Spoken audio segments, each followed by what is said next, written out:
السلام علیکم ورحمۃ اللہ وبرکاتہ۔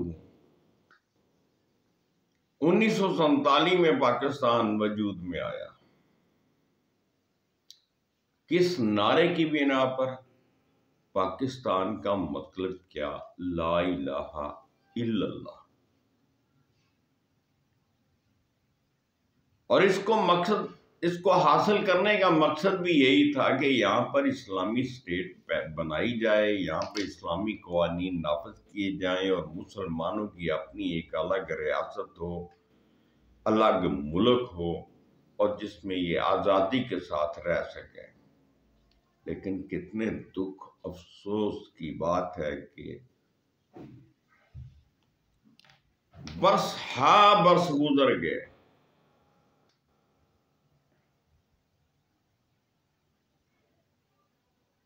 ابھی تک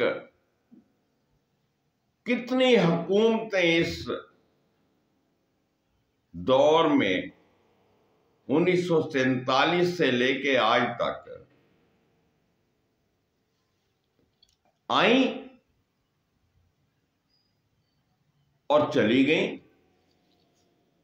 کسی کو یہ جرأت نہ ہوئی، کسی کو یہ ہمت نہ ہوئی کہ وہ یہاں پر اسلامی قوانین کے نفاذ کے سلسلے میں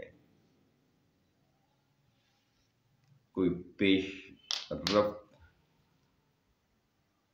کرتا یا اس نظام کو نافذ کرتا، صرف اس لیے کہ وہ خود چور تھے، ڈاکو تھے، ملک دشمن تھے۔ اگر وہ ملک دشمن نہ ہوتے تو پھر یہاں پہ اسلامی اسٹیٹ بن چکی ہوتی، جس مقصد کے لیے پاکستان کو کہ اس خطہ زمین کو حاصل کیا گیا تھا۔ وہی انگریز کا قانون چل رہا ہے اور آج بھی وہی قانون نافذ ہے، اور اسی کے تحت ہماری عدالتیں ہیں جو فیصلے دیتی ہیں، اسی کے مطابق پورے ملک کے ادارے جو ہیں وہ کام کر رہے ہیں، اور خاص کر پولیس ڈپارٹمنٹ۔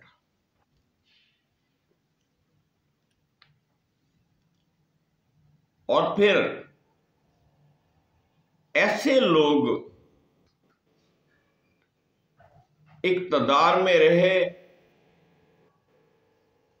جنہوں نے اس کو اپنی جاگیر بنا لیا۔ اسلامی جمہوریہ پاکستان نام تو رکھ دیا گیا، لیکن اس میں جمہوریت نام کی بھی کوئی چیز نہیں ہے۔ بھٹو صاحب آئے، چلے گئے، ان کے جانے کے بعد انہی کی فیملی نے انہی کے نام کو کیش کروایا اور اقتدار کے مزے لوٹتے رہے۔ صرف اقتدار کے مزے نہیں، ملک کو بھی لوٹتے رہے۔ اور اب بھی پیپلز پارٹی میں بڑے سینئر قسم کے ایسے رہنما موجود ہیں جو بھٹو کے ابتدائی دنوں سے ان کے ساتھ تھے، اور انتہائی دانشور ہیں، انتہائی تعلیم یافتہ ہیں، اور انتہائی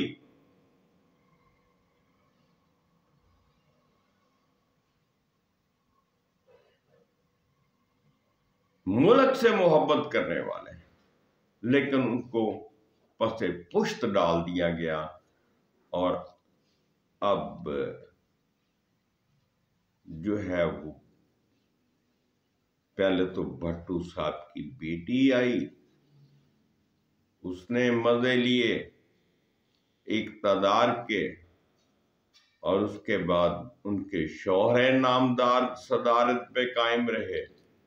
اور اب ان کا بیٹا میدان عمل میں ہے، تو یہ کیا ہوا کہ پیپلز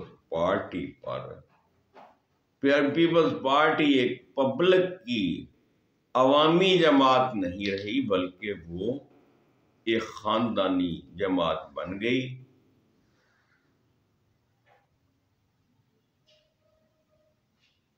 اور کوئی اس سے باہر والا بندہ اس میں نہیں آ پایا۔ اسی طرح نواز شریف صاحب نے کیا کہ خوب انہوں نے اقتدار کے مزے لوٹے، ملک کے لیے کچھ بھی نہیں کیا۔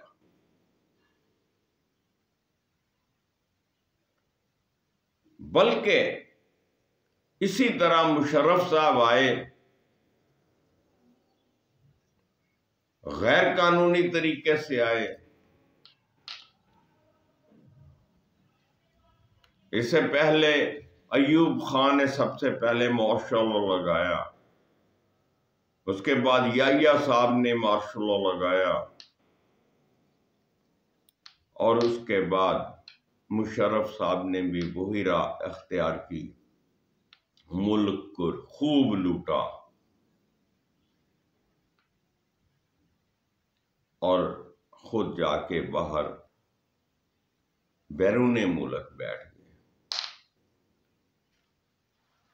ملک کے خیر خواہ تو ملک کو نہیں چھوڑتے۔ میں نے دیہاتوں میں دیکھا ہے ایک ٹکڑا زمین چھوٹا سا، یعنی کہ چند مرلوں میں جو مبنی ہوتا ہے، کیا کنال، 1.5 کنال، 2 کنال کی جگہ کی خاطر بھی لوگ اپنی جانیں قربان کر دیتے ہیں، لیکن اپنا وہ حق نہیں چھوڑتے۔ تو آپ اپنے ملک کو بیچنے کے در پہ تھے۔ مشرف صاحب نے تو اپنے دور میں وہ کارنامہ انجام دیا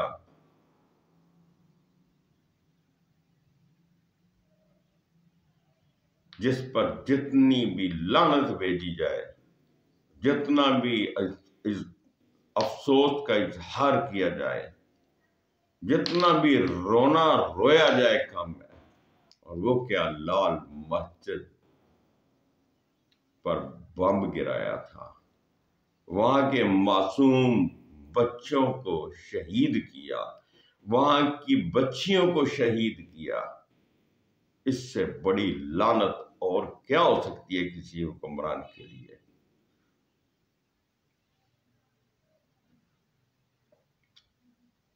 وہ حکمران بھی تھا، فوج کا سربراہ بھی تھا۔ اگر سعودیہ میں خانہ کعبہ کو یرغمال بنانے والے لوگوں کو وہاں پہ کرنٹ چھوڑ کے، وہاں پہ پانی چھوڑ کے اس میں کرنٹ چھوڑ دیا جائے اور ان کو قابو کر لیا جائے اور ان کا راشن پانی جانے کا جو ہے وہ سلسلہ منقطع کر دیا جائے، تو بھوک پیاس سے نڈھال آدمی کدھر جائے گا؟ کیا لال مسجد والوں کے ساتھ ایسا سلوک نہیں ہو سکتا تھا؟ مگر ایسا نہیں کیا گیا۔ آخر اس کے پیچھے کیا عوامل تھے؟ ایسی کون سی وجہ تھی؟ آپ نے ان کو دہشت گرد قرار دیا اس لیے کہ ان کی بغلوں میں قرآن تھا، ان کے ہاتھوں میں قرآن تھا، ان کے سینوں میں قرآن تھا۔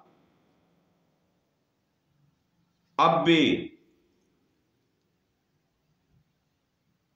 جو لوگ قرآن اور حدیث کی بات کرتے ہیں، جو لوگ اللہ کے دین کے سچے عاشق ہیں، آپ ان کو دہشت گرد قرار دیتے ہیں، بجائے اس کے کہ وہ مجاہدین اسلام ہیں، جو جہاد کے نام پر تو آپ نے کبھی بات تک نہیں کی۔ آپ کے سامنے کشمیر میں مسلمانوں پر جو ظلم و ستم کے پہاڑ توڑے جا رہے ہیں، آپ اقتدار میں رہتے ہوئے، اور آج کے حکمرانوں سے بھی میرا یہ سوال ہے کہ آپ کیا کر رہے ہیں؟ پوری دنیا کے مسئلے مسائل کو چھوڑیں اور دیگر مسلمانوں پر جہاں جہاں بھی ظلم ہو رہا ہے، چلو ان کو بعد میں ڈسکس کریں گے، لیکن آپ کے بالکل آپ کے بازو ہیں مقبوضہ کشمیر والے، وہ آپ کا وہ حصہ ہے جو زبردستی جو ہے انگریز نے غلط تقسیم کی اور ان کے سپرد کیا ہوا ہے، اور وہ 47 سے لے کے آج تک آزادی کے لیے تڑپ رہے ہیں، لیکن آپ نے ان کی کیا معاونت کی؟ آپ نے ان کے ساتھ کیا ان کی مدد کی ہے؟ کیا آپ کے پاس فوجیں نہیں ہیں؟ کیا آپ کے پاس اللہ کے احکامات نہیں ہیں کہ جن میں واضح طور پہ یہ لکھا ہے کہ اگر مسلمان جو ہے وہ ایک جسم کی مانند ہے، اگر پوری دنیا میں کہیں بھی کوئی مسلمان ہے، اگر اس کے ساتھ کہیں ظلم اور زیادتی ہوتی ہے تو دوسرے مسلمان جہاں کہیں بھی موجود ہوں گے ان کو بھی اسی طرح تکلیف محسوس ہوگی، جس طرح جسم کے ایک حصہ میں درد اٹھتا ہے تو پورا جسم متاثر ہوتا ہے۔ تو کیا یہ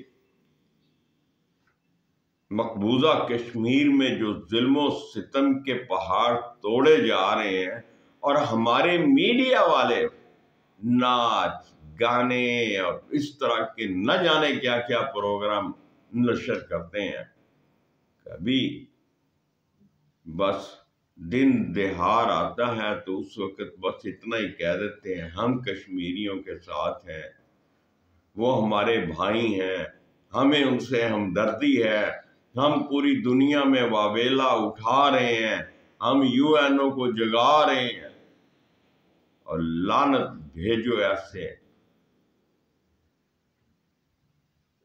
کردار پر۔ یہ آنکھیں دکھانے والا وقت ہے، اپنے آپ کو کٹ مرنے کا مقام ہے۔ بڑی سے بڑی حکومت بھی اگر وہ آپ کے سامنے کھڑی ہے، بڑی سے بڑی طاغوتی طاقت بھی آپ کے سامنے کھڑی ہے، لیکن آپ نے اللہ کے نام پر کٹ مر جانا ہے، یہی جہاد ہے حق کی خاطر۔ اگر آپ ایسا نہیں کرتے تو آپ منافق ہیں۔ قرآن مجید میں واضح طور پہ اللہ تبارک و تعالیٰ کا ارشاد ربانی ہے، سورہ البروج میں، اعوذ باللہ من الشیطان الرجیم، بسم اللہ الرحمن الرحیم، ان الذین فتنوا المؤمنین والمؤمنات ثم لم یتوبوا فلہم عذاب جہنم ولہم عذاب الحریق۔ کتنی واضح بات کہ جن لوگوں نے مومن مردوں اور عورتوں پر ظلم و ستم توڑا اور پھر اس سے تائب نہ ہوئے، یقیناً ان کے لیے جہنم کا عذاب ہے اور ان کے لیے جلائے جانے کی سزا ہے۔ اور میں اس قرآن پاک کی جو میں نے آیت پڑھی ہے سورہ البروج کی، اس کے مطابق دعوے سے کہتا ہوں، کیونکہ یہ قرآن سچا، میرا اللہ سچا، میرا اللہ کا نبی سچا، ان کے ہر فرمان پہ ہماری جان فدا، اس سے بڑھ کر اور کون سی سچی بات ہو سکتی ہے جو میرا اللہ کہہ رہا ہے؟ تو آپ خود سوچ لیں کہ آپ کہاں پہ کھڑے ہیں۔ آپ کا کردار کیا ہے؟ اور ہمیں بھی یہ سوچنا چاہیے کہ ہم کیا کر رہے ہیں اور ہمارا کردار کیا ہے، ہم کہاں تک مسلمان ہیں۔ مسلمانی کا دعویٰ تو کیا جاتا ہے، لیکن مسلمانوں والے اگر ہم کام نہیں کرتے تو کون سی مسلمانی؟ ہمارا کھانا پینا، ہمارا اٹھنا بیٹھنا، ہماری روزمرہ کی زندگی کو دیکھا جائے تو اس میں تو کوئی مسلمانوں والی کوئی بات نظر نہیں آتی۔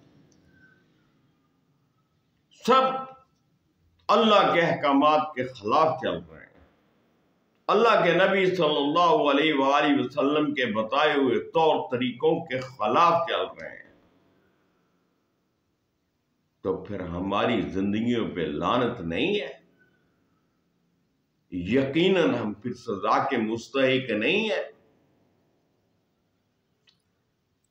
اچھی امید اللہ سے رکھنی چاہیے کہ وہ بے شک معاف کرنے پہ قادر ہے اور معاف کرنے والا ہے، اس سے بڑھ کر کوئی معاف کرنے والا نہیں۔